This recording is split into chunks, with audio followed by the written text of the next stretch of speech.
going to discuss grammar assessment. Grammar assessment is probably the most common and most familiar assessment with all of us, I guess. The focus on grammar has changed depending on the teaching methods. And along with these changes in teaching methods, what has been assessed as grammar has also changed over the time. So, what are we exactly referring to grammar assessment? What is exactly grammatical knowledge? Should we assess a student's grammatical knowledge in spite of the fact that the communicative competence has become more important? Communicative approaches recognize that grammatical competence is integral to language use. So, therefore, grammar teaching and grammar assessments are still very important. So today, we are going to discuss the different types of grammar assessment tasks and examine how we can assess learners' grammatical knowledge. Today, the knowledge of grammar is evaluated by its correct use in communication through 4 skills in the second language. Let's define grammatical knowledge first. What is grammatical knowledge? Lesson Freeman has characterized grammatical knowledge to show the interrelatedness of phonology, lexis, syntax, and semantics. Her conceptualization of grammatical knowledge consists of three interconnected elements. The first one is grammatical forms of the structure of a language. Second one is grammatical meanings of those forms. The last element is pragmatic meaning or use in a given context. This is Purpura's framework. This framework offers an excellent taxonomy of components of grammatical knowledge along with the list of possible grammatical points that could be used to measure each of the points. So Purpura suggests this framework be used as a guide to help define the ability or construct of grammatical knowledge. So from now on, we are going to introduce the different types of grammar assessment tasks one by one. The first grammar assessment task is selected response. The most selected response is its input for a selected response task can be language of any length from one word to several sentences of discourse. The test taker is expected to select the correct response. It is measuring the knowledge of grammatical form and meaning. And they are often scored dichotomously or partial credit scoring. There are 3 types of tasks which are categorized in selected response: multiple choice tasks, discrimination tasks, and noticing tasks or consciousness raising tasks. The most common selected response task is multiple choice task. This task presents blank or underlined words in a sentence, and the test taker must choose the correct response from options that are given.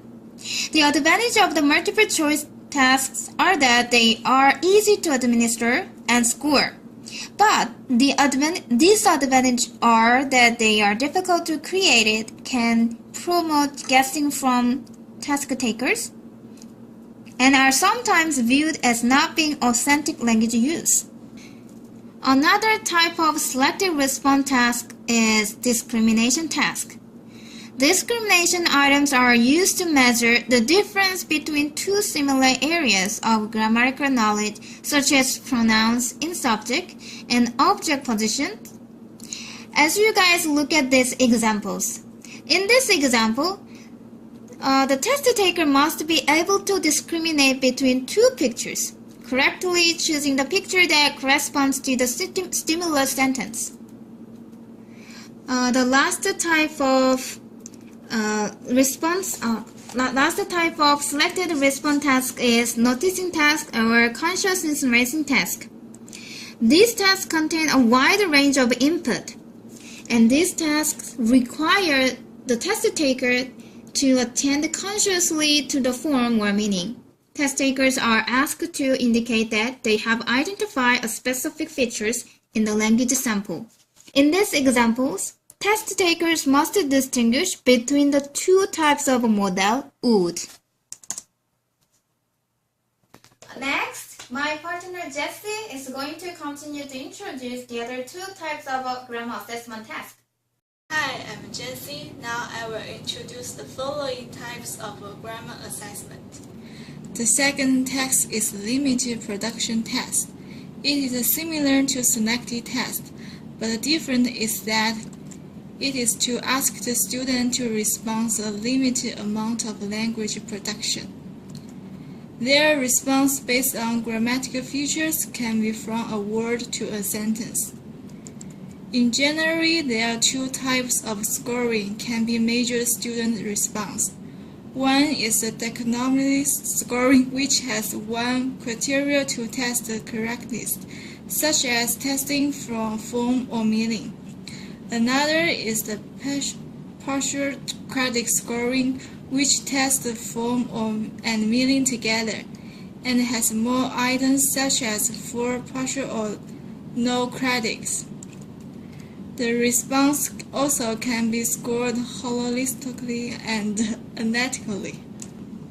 There are three examples of this task: gap filling task, short answer task, and a dialogical computation task. Gap filling task. This means students should, based on the context, to choose a appropriate response for deletion. It can be test vocabulary or grammatical ability. Short answer task. Give some short reading passage or oral or visual stimulate and ask some question related to grammatical features. Student response can from a single word to a sentence, like this. Dialogical computation task. Text, form and meaning together from a short conversation or dialogue. The third task is extending production. During this task, the input is presented in the form of promote. It is to obtain large amounts of language from the test taker and allow for more creative construction. And therefore, it enlists instead of alternative language use of students.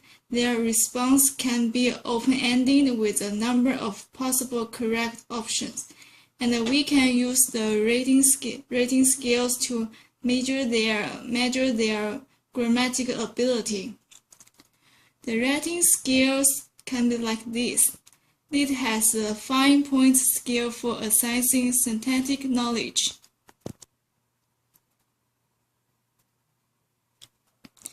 There have two types of this task. One is information gap task, and another is role play or stimulation task. Information gap task.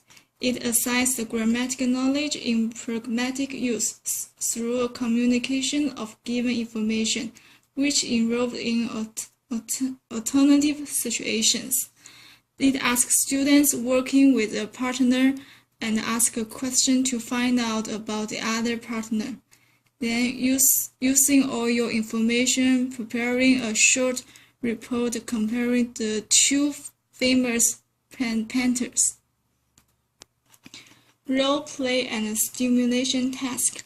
It assigns students grammatical knowledge through solving a problem be acted as some specific roles. It can measure form, meaning, and pragmatic use together. This is the example of role play. In this example, the test takers must be able to provide a response that are grammatically correct in both the form and meaning, and that are appropriate for arguments and counter-arguments. For example, I think we should, because, oh yes, but if we did that, we would, or I see your point, however. So we made one grammar test to demonstrate our understanding about how to design grammar tasks and how to assess learners' grammatical knowledge. Here is the first step, the determining the purpose of the test. The purpose of the test is achievement assessment. The objective of the test is students will demonstrate their ability to identify the difference of usage between present perfect tense and past tense and produce them in appropriate oral context by question and answer through interview. The step 3, drawing up test specifications. A test taker will be given new identity with personal information and be asked to respond to a series of questions in grammatically correct form. Second, the item test is short answer task, which is limited production. The skill we are going to measure, the speaking skill, is integrated. How the test will be scored? We are going to use analytic rubric, partial credit for, multiple criteria for correctness. Step 4, designing grammar task. So what grammatical knowledge are we measuring? The knowledge of morphosyntactic structure, tense aspect, and morphosyntactic meaning, time. The input is personal information of a new identity in the form of written text. The learners, the test taker, will be given a new identity about themselves. So name and personal information are included in a new identity. So test takers will be given plenty of time for preparation to be ready for the test, ready for the question. Here are 6 questions that test takers will be asked to answer. Designing rubric. Specification of the response. Students must formulate the response in a full sentence, and students must formulate appropriate tense form. Here is our rubric. We divide it into 2 categories: syntactic structures and syntactic meaning. Since speaking skill is integrated in this grammar task, so we are not going to measure the aspects of the speaking skills, such as pronunciations or intonations. We just focus on how students use more grammatical form accurately and appropriate manner in order to have a high validity. Furthermore, we count syntactic meaning as an important criteria. Even if students make correct grammatical forms or sentence, if they misunderstood the intent of the questions, then there will be point deduction. This is all for today. Thank you for watching our video. I hope you guys have a better understanding of grammar assessment. Bye-bye. Bye.